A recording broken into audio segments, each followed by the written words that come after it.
Shut the doors.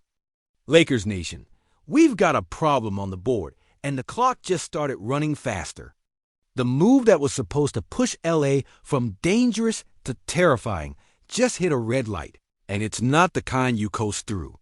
Front office phones are hot, text threads are brutal, and the word coming down is simple: not now. The target is still perfect for what this roster needs: length on the wing, real point-of-attack defense, playoff equity, but the team holding the piece isn't blinking. Price up, timing late, window small. If you thought training camp would open with a neat little ribbon around the wing upgrade, rip that picture up. This race got longer, meaner, and way more expensive. Here's what we're doing today, and I promise you'll leave with a full map, not just a headline. We'll break down why this pursuit hit mud, the real on-court gaps the Lakers are trying to solve, what the wait until February message means for rotations in October and November, the exact salary matching math and draft capital tug-of-war that's freezing the market, and the contingency branches if this path stays blocked. You'll get the strategic angles, the locker room implications, and the brutal truth. Championship windows don't wait for perfect timing, and this front office has to decide whether patience is wisdom or a misring. Welcome back to Lakers News Fan Report, the only room on YouTube where the film talk is real, the cap sheet isn't a mystery, and the fandom bleeds purple and gold. Subscribe, hit that like, jump into the comments, and make your voice part of the blueprint. We don't sit back and hope here. We build the case, piece by piece. Introduction. Let's get the basketball problem on the table without sugar. The Lakers need a two-way wing who guards in space, slides with the league's fastest ball handlers, and doesn't blow spacing on the other end. They need someone who can take the Steph Jamal SGA assignment for stretches, switch on the bigger bodies without melting, and then stand in the corner or cut backdoor without turning possessions into 5-on-4. The playoffs humiliate soft points at the nail, slow feet at the screen, and wings who can't take contact at the rim. That's why a player of this archetype has been circled in red ink for months. The roster has stars. The roster has size. What it doesn't have, reliably enough, is a 6 feet 7 inches answer to the most annoying question the West keeps asking every spring. Who keeps the bucket closed when the game turns into a knife fight on the perimeter? Now the news. The signal from the other side of the phone is cold. The team with Andrew Wiggins isn't operating like a seller before camp. They want to see their new mix for a couple of months, let the market sweat, and hold a premium if they even move him at all near the deadline. Translation. The get-it-done-before preseason dream. Not happening. The ask is up first-round equity, plus meaningful expiring money, and there's no incentive on their side to cave while hopeful buyers talk themselves into internal development. That's the ice bath. For LA, it means two things at once. One, you're not out. You're just in line with a number and a date circled in February. And two, the next 40 games aren't a waiting room. They have to be an R&D lab where Darvin Ham, and yes, the front office, squeezes every ounce from what's already here. Fact versus speculation. Cleanly, it's not never. It's not now. The other club is signaling patience, testing their group, and holding a price LA hasn't matched. That's the real. The speculation is the exact names on the table, which packages are acceptable, and how injuries or standings will warp the calculus by midseason. But the macro is stable. No quick yes, high threshold, revisit later. Let's talk price and why it stings. A first-round chip plus expiring salary is the opening tax for elite two-way wings in a seller's market. The Lakers' cupboard isn't empty, but it's not overflowing either. You've got a late-decade first you can move. You've got expiring contracts that make the math work. And you've got young pieces who intrigue but aren't franchise flippers on their own. Every decision rubs somewhere. Send the pick and you shave off long-term upside. Send the starter level expiring and you bruise continuity. Keep both, and you might waste a year of the LeBron AD contention arc. That's how tight this rope is. And don't forget the opportunity cost tax. The more you attach to one chase, The fewer bullets you have if a different star wing shakes loose in December. Basketball, not just numbers. Why Wiggins specifically? Because the tape from that title run stamped two truths. He guarded the best wing on the floor for long stretches without a double, and he finished possessions on the glass like a power forward. That two-way bite is exactly what the Lakers need to clamp third quarters that went sideways last year, to keep a D near the rim instead of chasing every driver at the level, and to give LeBron a partner who turns stops into runouts without standing around. Offensively, he doesn't need touches called for him. He just needs a lane and a rhythm three that fits next to ball-dominant stars without a turf war. When you hear premium ask, remember it's not just name value, it's plug-and-play, playoff value. But the other side of the sword is real. If the ask is a first plus a core expiring, you're robbing minutes and continuity from a rotation that, when healthy and functional, already has a playoff identity.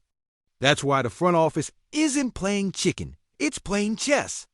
Pull the trigger too early, and you clip your own wings. Wait too long and you're the team making calls on February 8th while the rest of the West reloads around. You dot, so what does not now mean for the first half of the season? It means a rotation that auditions answers in-house with urgency, not hope. You want to buy time? Then you defend like it. The guards have to screen navigate like their jobs depend on it, because they do. The wings have to hit league-average catch-and-shoot threes to keep the paint honest, because a D lives there. And the scheme has to live on the razor, mix switch, show and recover, and top lock denial based on personnel so you're not giving the same picture to every elite ball handler in the conference. That's coaching. That's accountability. That's the difference between treading water and landing in February with a record that lets you negotiate from strength. Let's walk the cap sheet reality without drowning in CPA talk. To get in the room for a Wiggins-level deal, the Lakers package has to check 3 boxes. 1. A first-round asset that isn't handcuffed by protections so restricted they're fake. 2. Salary that expires or fits the seller's future books. And 3. At least one player the other team can sell to their fans as rotation-ready or upside-heavy. Simple on paper, complicated in life. The sticking points you'll hear about all fall out of those boxes. Don't touch Rui's deal. Don't cut the bench for one guy. Don't splash the last verse on a non-star. All fair. But remember, LeBron AD windows don't rewind. If you're serious about contention, you'll eventually spend something that hurts. Now, about the calendar game the seller is playing. Waiting until the deadline inflates value if the player looks good in their jersey and multiple buyers get desperate. That's why their leverage is high in September. They can slow roll and watch the market shape itself. Meanwhile, the Lakers' job is to make themselves the obvious partner, an expiring heavy, clean math, draft-sweetened offer that doesn't smell like panic. The stronger the on-court product looks by January, the less they have to overpay. Flat start and the price climbs. Coaching angle.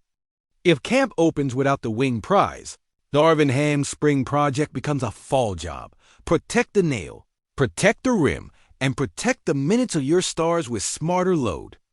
That means more second-unit lineups built around defense first, offense second. It means weaponizing pace when a D sits and stabilizing the glass with guards crashing hard from the top. It means leveraging LeBron off-ball more often catch, attack tilted defense, or swing, so you're not asking for heliocentric hero ball in December. All of that is doable. None of it makes the wing problem disappear. But it buys you runway. What if the ass never drops? 2 contingency routes. 1. Pivot to a slightly smaller defensive wing who can switch 1 through 3 and shoot league average, even if he doesn't have the same playoff ceiling. 2. Split the asset 2 rotation defenders who together approximate the impact without the name. Not as sexy. Often more survival across a full season. And if you can do either without touching the crown jewels, you keep your first-round bullet for a star-tier swing in the summer. Locker room temperature check. Players hear the same rumblings you do.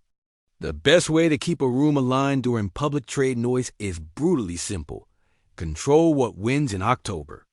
That means roll clarity by the first West Coast trip, shot diet that respects strengths, no empty calorie jumpers early in the clock, and star usage that prioritizes freshness over box score fireworks. You want to be a buyer, not a beggar, in February. Stack 6-2 stretches by defending like a top 10 unit and simplifying fourth quarter execution. Let's be honest about risk. Wiggins isn't a light switch you guarantee. He's a fit you believe in. There's variance there like any player. Health, form, context. That's why overpaying up front feels reckless. But there's also risk in inaction. Every season you don't support a D at the point of attack is another season where he's asked to clean every mess. And that math shows up in May legs. The smartest front offices live in that gray. They set a walk-away number, protect the core, and still find a way to be dangerous at the deadline. Where I land? I'm pro-pursuit, anti-panic. The bad news today is not a funeral. It's a forcing function. Use camp in the first 30 games to tighten the ship, cut lead ball turnovers, elevate defensive communication, and enforce a spacing standard that keeps the lane blue and clean for a D. If the board looks right in January and the seller finally wants to talk like an adult you push to first, and a clean salary package across the table, keep Rui if you can, and draw the line before you hollow out 2 rotation spots. If they won't talk, you pivot ruthlessly to the best 2-defender package available and dare the West to beat your depth. Because here's the truth. Lakers fans hate and love at the same time. Uncertainty is normal when you're shopping at the top shelf. Titles are won by teams that stay calm, stay smart, and strike hard when the window creaks open. The window didn't close today. It just told you to come back later with a better record and the same spine. Your turn. If the price tag stays first round plus big expiring, do you pay it in February or do you pivot to 2 smaller wings? Who's untouchable for you in salary matching Rui? The young shooter? The backup guard? And what's your first month plan to paper over the wing defense until something shakes loose? More switching, more zone looks, or a strict no-paint rule with weak side digs every possession? Drop your blueprint below. This channel lives on smart debate, and the best ideas always come from Lakers fans who think like coaches.